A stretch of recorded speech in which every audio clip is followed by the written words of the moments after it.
राधा वल्लभ श्री हरिवंश। आइए आज जानते हैं कि किस प्रकार से अपने कर्तव्यों को निभाते हुए, नौकरी व्यापार करते हुए, गृहस्थी के कार्य करते हुए, घर के कार्य में व्यस्त रहते हुए भी हम 24 घंटे भजन में दे सकते हैं। 24 घंटे हम प्रभु को याद कर सकते हैं, प्रभु का नाम जप कर सकते हैं। कई लोगों की यही दुविधा रहती है कि हम नौकरी व्यापार करते हैं, हमारे पास इतना समय नहीं हो पाता कि हम प्रभु का भजन कर पाएँ। हम घर के कार्य करते हैं, घर के कार्य में व्यस्त रहते हैं, परिवार में बच्चों के साथ, बड़े बूढ़ों के साथ हम व्यस्त रहते हैं, तो हम 24 घंटे भजन नहीं कर सकते। तो आइए आज जानते हैं कि किस प्रकार से सभी कार्य करते हुए हम प्रभु का भजन भी कर सकते हैं और प्रभु को प्राप्त भी कर सकते हैं। आइए आज इसी विषय में जानते हैं। हम अपना कोई व्यापार कर रहे हैं, घर के कार्य कर रहे हैं, नौकरी कर रहे हैं, नौकरी पर जा रहे हैं, तो वहाँ पर एक साथ दो कार्य करना मुश्किल हो जाता है। यानी कि हम कार्य भी कर रहे हैं और साथ ही साथ हम प्रभु का नाम जप भी कर रहे हैं। अगर हम दोनों करेंगे तो हम कहीं ना कहीं विचलित हो जाएंगे, हम कहीं ना कहीं कंफ्यूज हो जाएंगे कि हमें क्या करना है। जो कार्य हम कर रहे हैं अगर उसमें पूरी एकाग्रता की आवश्यकता है, जैसे हम कुछ लिख रहे हैं या किसी तरह का कोई कार्य कर रहे हैं जो बहुत ही ज़्यादा महत्वपूर्ण है, जो बहुत ही ज़्यादा इम्पोर्टेंट है, कि अगर उसमें कुछ गलती हो गई तो इससे हमारी नौकरी भी जा सकती है। इसमें क्या होगा कि हमें पूरा ध्यान अपने उस कार्य पर देना है। उस समय हम नाम जप नहीं कर पाएंगे, प्रभु को याद नहीं कर पाएंगे। तो इसके लिए गुरुदेव भगवान ने एक चीज़ बताई है कि जितना भी आप कार्य कर रहे हैं, जितना भी आपने कार्य किया है, जितने भी घंटे आपने कार्य किए हैं, जितने भी घंटे आप नाम जप नहीं कर पाए हैं, आप वो सारा का सारा जो समय है, सारा का सारा जो कार्य है, वो आप प्रभु को समर्पित कर दीजिए, तो वही आपका भजन बन जाएगा। मान लीजिए आप 8-9 घंटे की नौकरी कर रहे हैं, नौकरी पर जा रहे हैं, तो आप उन 8-9 घंटों को प्रभु को समर्पित कर दीजिए। जिस समय आपके पास खाली समय हो उस समय आप नाम जप कीजिए। जब अगर आप कर भी रहे हैं, आपको समय मिल भी रहा है नाम जप करने के लिए, तो वो भी आप प्रभु को समर्पित कर दीजिए। इससे आपका भजन ही बनेगा। जितने भी घंटे आप काम करेंगे, अगर आप पूरे ईमानदारी के साथ वो कार्य कर रहे हैं, प्रभु का कार्य समझकर वो कार्य कर रहे हैं, तो आपसे कभी भी उस कार्य को करने में कोई गलती नहीं हो सकती। आप पूरी एकाग्रता के साथ वो कार्य कर पाएंगे। इससे आपका कार्य भी बहुत अच्छा होता चला जाएगा, आप आगे बढ़ते भी चले जाएंगे और आप प्रभु की तरफ भी बढ़ते चले जाएंगे। तो इससे आपके दो कार्य हो जाएंगे कि आप ज़िंदगी में भी आगे बढ़ेंगे, अपने कार्य में भी आगे बढ़ेंगे और आप प्रभु की तरफ भी आगे बढ़ने लग जाएंगे, अध्यात्म में भी आगे बढ़ने लग जाएंगे। तो इसीलिए जब आप नौकरी व्यापार कर रहे हैं, कुछ कार्य कर रहे हैं, तो उसमें अगर आप नाम जप नहीं कर रहे, तो वो सारा का सारा जो कार्य है, वो सारा का सारा समय आप प्रभु को समर्पित कर दीजिए। जिस समय नाम जप करने की आपको समय मिल रहा है, आप नाम जप कर पा रहे हैं, तो उसको भी आप प्रभु को समर्पित कर दीजिए कि प्रभु, ये जो हम आप ही की कृपा से नाम जप कर पा रहे हैं, ये आप ही को समर्पित है। इस तरह से आप अपना कार्य और नाम जप दोनों ही प्रभु को समर्पित कर दीजिए, तो यही आपका भजन बन जाएगा। देव भगवान कहते हैं कि माला जप करना ही केवल भजन नहीं है, वो सिर्फ एक भजन का हिस्सा है, कि वो भजन का एक अंग है, कि वो करने से हमारी नाम में रुचि बढ़ती है, हमारी एक आदत बन जाती है कि हाँ, हमें इतना नाम जप करना है। इससे हमें याद रहता है कि हमने इस समय माला जप करनी है, तो इस समय हम प्रभु को याद करेंगे, प्रभु का चिंतन करेंगे। ये इस प्रकार से एक हमारी आदत बनाने के लिए होता है, एक उसका अंग होता है। माला करना भी भजन है, लेकिन अगर हम माला नहीं कर रहे हैं, अपने कर्तव्यों का पालन कर रहे हैं, घर के कार्य कर रहे हैं, तो वो भी भजन ही है। गुरुदेव भगवान कहते हैं कि हमारा उद्देश्य जो है वो भगवत प्राप्ति है, यानी कि प्रभु के प्रति हम जो कार्य कर रहे हैं वो प्रभु के प्रति समर्पित है, हम प्रभु के प्रति समर्पित है, स्वयं को हमने प्रभु के प्रति समर्पित कर दिया है। तो जो हम कार्य करेंगे वो प्रभु के लिए ही करेंगे, क्योंकि ये जो पूरी सृष्टि है ये प्रभु के द्वारा ही रची गई है, हम प्रभु के द्वारा ही यहाँ पर भेजे गए हैं, प्रभु ने ही हमें हर कार्य दिया है करने के लिए।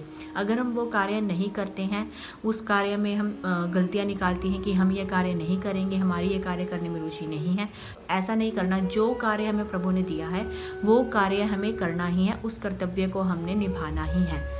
अगर हम ये सोचकर कार्य करेंगे कि ये सब कुछ प्रभु के द्वारा दिया गया है, हम जो कार्य कर रहे हैं प्रभु के द्वारा दिया गया है, हम ये सोचेंगे कि ये कार्य करने के बाद हमें प्रभु को समर्पित करना है, अगर हम हर समय यही सोचेंगे तो हर समय देखिए हमारे मन में प्रभु का चिंतन बना रहेगा, प्रभु का स्मरण बना रहेगा।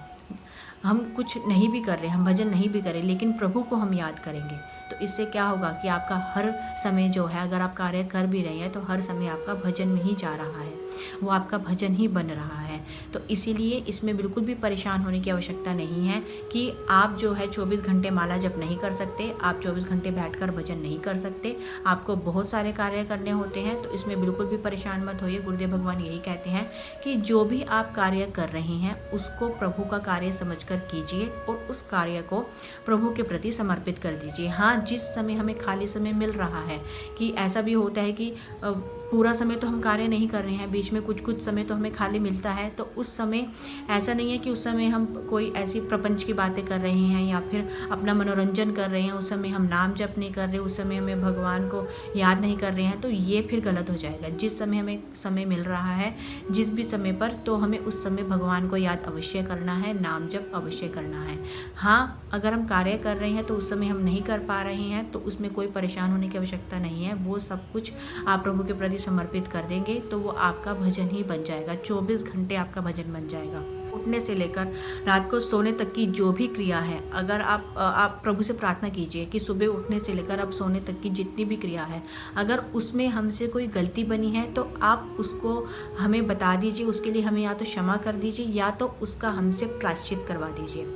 नहीं तो सुबह से लेकर रात तक की जितनी भी क्रियाएं हैं, जितना भी हमने कार्य किया है, वो सब आपको समर्पित है। रात को सोने से लेकर सुबह उठने तक का जो आप सो रही हैं उसको भी आप प्रभु को समर्पित कर दीजिए, तो इससे आपका सोना भी भजन बन जाएगा। इसीलिए गुरुदेव भगवान कहते हैं कि 24 घंटे भजन होता है। अगर हमारा मन जो है वो प्रभु में लगा हुआ है, हम हर कार्य को प्रभु का समझकर कर रहे हैं, हम स्वयं को प्रभु के प्रति समर्पित कर देते हैं, तो 24 घंटे ही हमारा भजन बनेगा। अगर आप इस तरह से अभ्यास करेंगे, आपको एक बार परेशानी हो सकती है, 2 बार, 10 बार, 20 बार, लेकिन जैसे जैसे आप करेंगे वैसे वैसे आपका अभ्यास बनने लग जाएगा और इससे आप भगवत प्राप्ति की ओर आगे बढ़ते चले जाएंगे। प्रभु इसमें ध्यान देने वाली बात एक ये है कि मान लीजिए हम कोई साधारण भोजन बना रहे हैं स्वयं पाने के लिए, तो उसमें कहीं ना कहीं पवित्र होगा, नहीं होगा, सही बनेगा, नहीं बनेगा, इस तरह की कोई सावधानी नहीं रखी जाती है। लेकिन जब हम प्रिया प्रीतम के लिए भोग बना रहे हैं, अपने ठाकुर जी के लिए भोग बना रहे हैं, तो क्या उसमें कोई असावधानी हो सकती है? क्या उसमें कोई अपवित्रता हो सकती है? आप स्वयं विचार कीजिए। जब हम अपने प्रिय प्रीतम के लिए भोग बनाएंगे तो हम पूरी सावधानी के साथ बनाएंगे, पूरी तरह से पवित्र होकर हम उस भोग को बनाएंगे, क्योंकि वो कार्य किसके लिए है? हमारे प्रभु के लिए है। इसी तरह से हम कोई भी कार्य कर रहे हैं, अगर हम ये सोचेंगे कि ये कार्य हमारे प्रभु के लिए है, प्रभु को सुख पहुंचाने के लिए है, अगर ये मैं कार्य अच्छे से करेंगे तो इससे प्रभु को बहुत ही ज़्यादा प्रसन्नता होगी। तो देखिए कितनी ज़्यादा सावधानी आ जाएगी हमारे हर कार्य में। इससे आप अपने जो आपने जीवन का उद्देश्य है, जिस तरह से आपने व्यापार कर रहे हैं, नौकरी कर रहे हैं, आप उन चीज़ों में भी आगे बढ़ते चले जाएंगे और उन चीज़ों में आगे बढ़ने के साथ आप प्रभु के लिए भी आगे बढ़ते चले जाएंगे। इसीलिए अगर हम भजन करना चाहते हैं, हम चाहते 24 घंटे हमारे मन में प्रभु का स्मरण बना रहे, हम प्रभु को याद करते रहें, प्रभु के प्रति समर्पित रहें, प्रभु के शरणागत हो जाएं, अपने गुरुदेव के शरणागत हो जाएं, तो हमें ये सभी बातों के ऊपर विशेष प्रकार से ध्यान देना चाहिए कि हमें अपना हर कार्य स्वयं को प्रभु को समर्पित करना है, प्रभु का समझ कर करना है कि हम भी प्रभु के हैं और हमें जो कार्य मिला है वो भी प्रभु का है। तो देखिए इससे आपका जीवन कितना ही उज्जवल बनता चला जाएगा, आप जीवन में कितना ही आगे बढ़ जाएंगे, फिर चाहे प्रभु की तरफ हो या फिर आपने कोई जीवन में उन्नति करनी हो, तो दोनों रास्तों पर एक साथ चल सकते हैं और प्रभु को प्राप्त कर सकते हैं। राधा वल्लभ श्री हरिवंश।